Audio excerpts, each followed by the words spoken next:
At dahil back to school na bukas, eto nga't namalengke na ako kahapon. Ang hirap nga ng pamamalengke ko kahapon dahil kasama ko nga ang mga bata. Hindi ko kasi sila pwede iwan dahil wala din naman ako mapapag-iwanan sa kanila. Yung panganay ko naman, kaya na naman niya mag-isa dito sa bahay at pwede ko naman siyang iwan dito. Kaya lang, wala nga ako makakatuwang sa pamamalengke lalo na kasama ko nga ang aking dalawang batang maliit. Kung iiwan ko naman ang panganay ko, pati na din yung pangalawa kong anak, nako, baka lang mag-away sila dito sa bahay. Kaya mas maganda nga na isinama ko na nga lang sila. Bumili nga lang ako ng kalahating tray ng itlog tapos nabasag pa nga ang 2 piraso.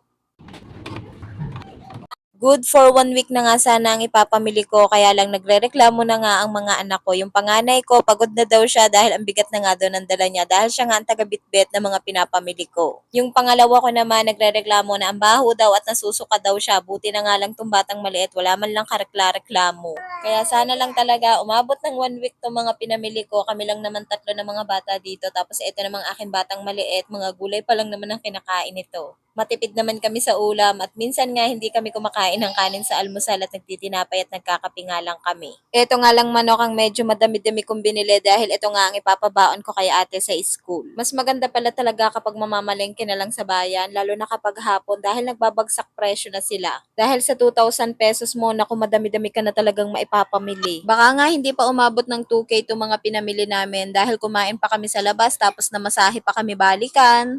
Sayang nga dapat pala tigi 1 kilo na nga lang ang mga pinamili ko. Binabudget ko din kasi ang pera dahil baka nga magkulang. Yung binili ko kasing tilapia, wala pa nga ding 1 kilo yon tapos 90 pesos lang, 3 piraso na siya. Tapos yung matang baka, 120, kalahating kilo. Tapos etong isang boneless na bangos, 80 pesos. Yung manok, 2 kilo siguro yon, umabot din ng kulang-kulang 400 pesos. Tapos eto namang kalahating tray ng itlog, 128 pesos. Tapos bumili na nga din ako ng kaunting gulay para nga sa batang maliit. Dati kasi araw-araw talaga kami bumibili ng ulam dahil may nagtitinda nga dito sa amin ng mga ulam. Yung mga fresh na ulam talaga kagaya ng isda, gulay. At dahil hindi nga sila nakakapagtinda, nag-decide na nga lang akong mamalengke para nga hindi na ako masyado mag-isip ng uulamin namin. Lalo na wala nga dito ang asawa ko.